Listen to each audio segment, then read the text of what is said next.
Welcome to Mr. Beebop.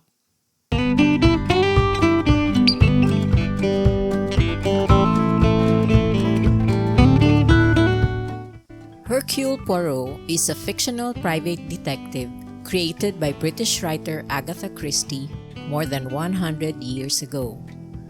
Unparalleled in his understanding of the criminal mind, he is respected and admired by police forces and heads of state across the world. If you are an Agatha Christie fan like me, here are 25 facts you should know about the world-famous Belgian detective.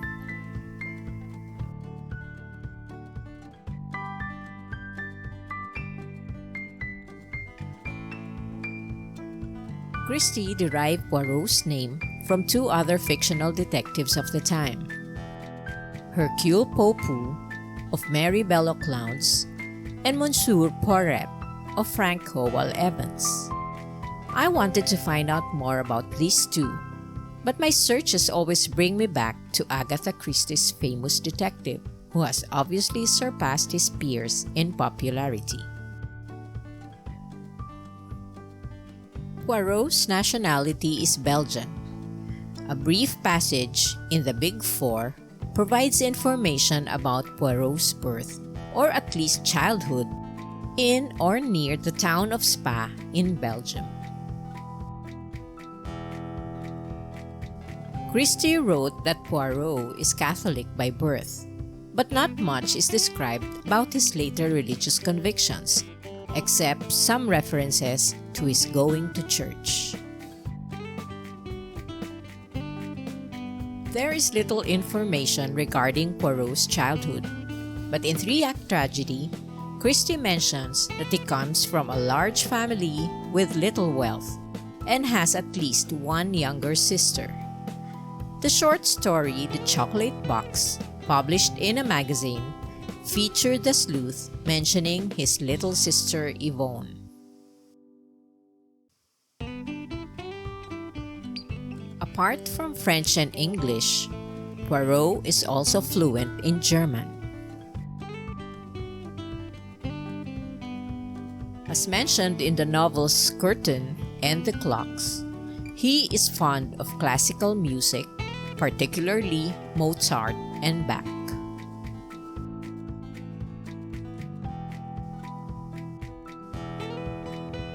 Poirot never married.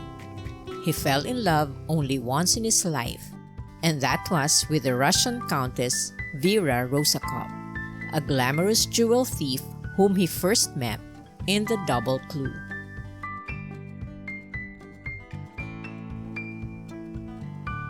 He has resided in a number of homes. In The Murder of Roger Ackroyd, during one of his retirements, he moved to the Larches, a house in King's Abbot. In The Big Four, he rented a set of rooms in 14 Faraway Street.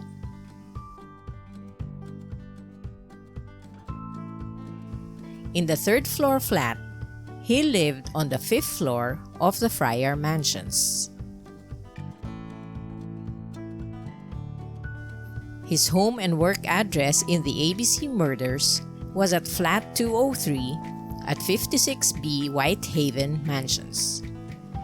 According to Hastings, it was chosen by Poirot entirely on account of its strict geometrical appearance and proportion.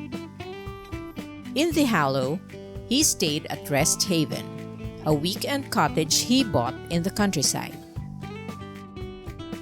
In Cat Among the Pigeons, he had a flat in a residential building at 228 White House Mansions.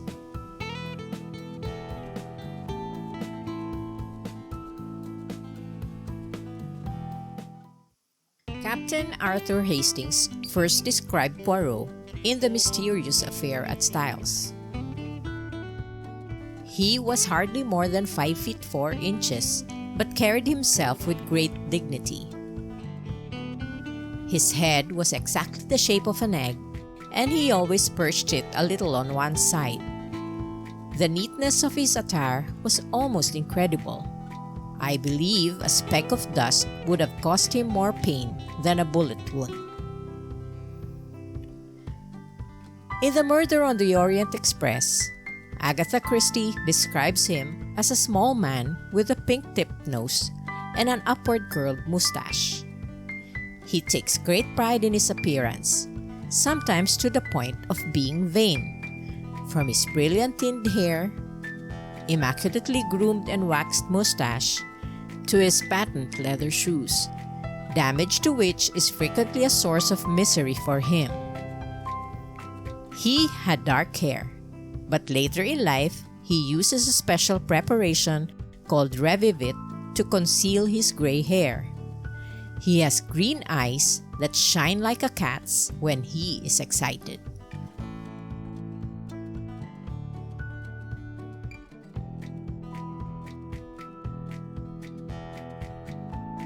One of Poirot's most significant personal attributes is the sensitivity of his stomach. He suffers from seasickness. In the short story, The Kidnapped Prime Minister, he says, "It is this villainous sea that troubles me, the mal de mer. It is a horrible suffering." And in Death in the Clouds, he states that his air sickness prevents him from being more alert at the time of the murder.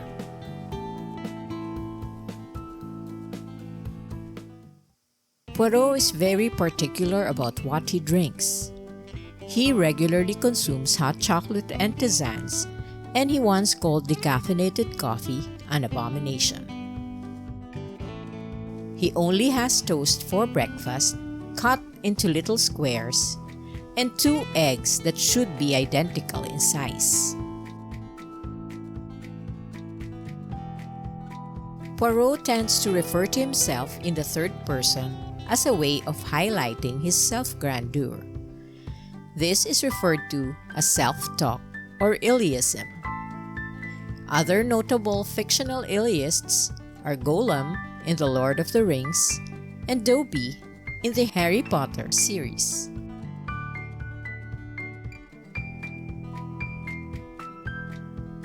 Poirot is extremely punctual and carries a pocket watch almost to the end of his career.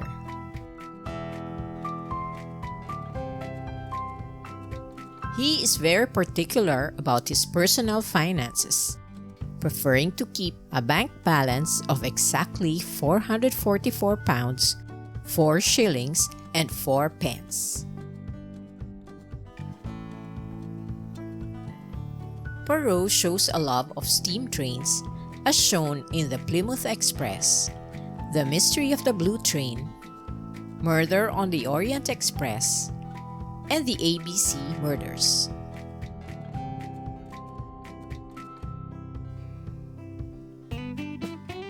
Poirot cringes at anything crooked or disorderly. He arranges his books from tallest to shortest. He can't resist fixing someone else's necktie if it's not straight. He once said that he finds it really insupportable that every hen lays an egg of a different size. What symmetry can there be on the breakfast table? He once refused to eat an irregularly shaped loaf of bread.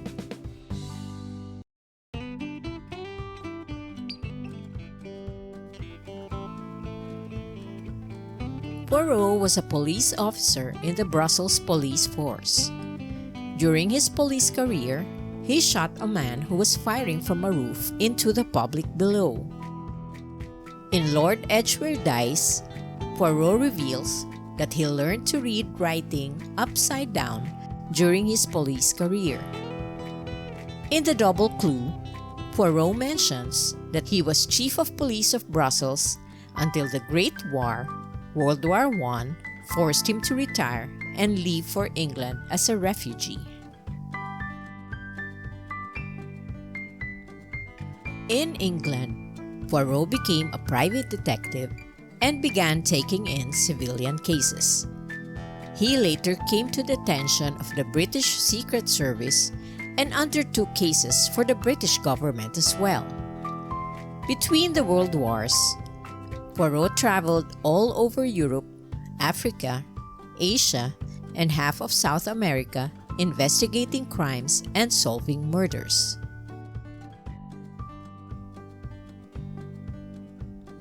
In The Murder of Roger Ackroyd, Poirot has retired to grow marrows in the quaint English country village of King's Abbot, but he does not seem to enjoy retirement and repeatedly takes cases whenever he can't resist the thrill of a mystery.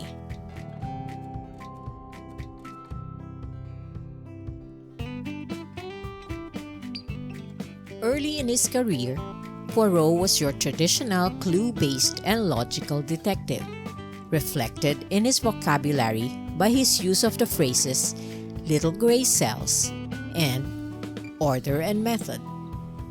Hastings is often irritated by the way Poirot tends to hide from him some important details of his plans. Poirot focuses on getting people to talk. In the early novels, he casts himself in the role of Papa Poirot, a harmless confessor, especially to young women. In later works, he supplies false or misleading information about himself or his background. In The Murder of Roger Ackroyd, Poirot speaks of a non-existent, mentally disabled nephew to uncover information about homes for the mentally ill. In Dumb Witness, he invents an elderly sick mother as a pretense to investigate local nurses. In The Big Four, Poirot pretends to have and poses as an identical twin brother named Achille.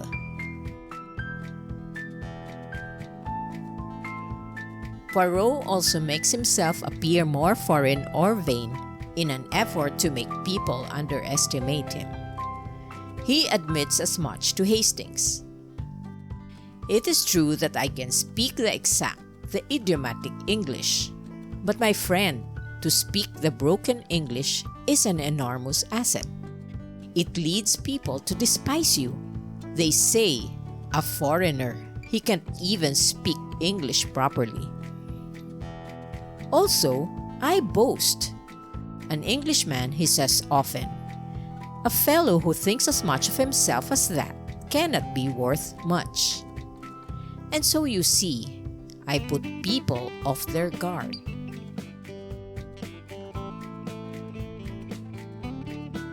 In later novels, Poirot establishes his psychological bona fides. Rather than examining crime scenes, he delves into the nature of the victim or the psychology of the murderer. His underlying assumption is that certain crimes are committed by certain types of people. He preferred to just sit down and think, in what Hastings referred to as employing the little gray cells. Poirot's investigating techniques assist him in solving his cases.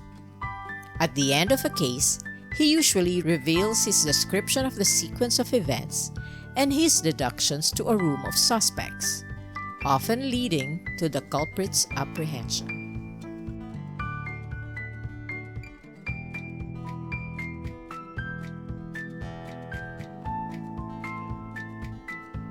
Poirot first appeared in Agatha Christie's first published novel, The Mysterious Affair at Styles, which debuted in 1920.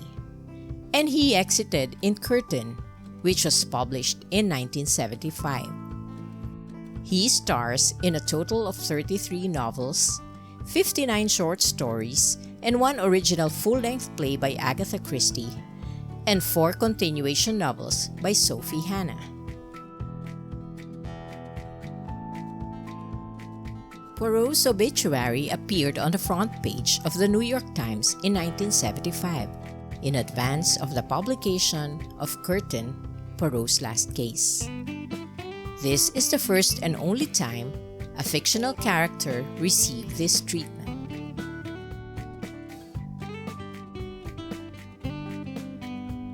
Did you know all these facts about Agatha Christie's greatest detective? Let us know in the comments below if there's anything we missed.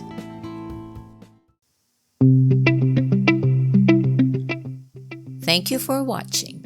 See you again next time.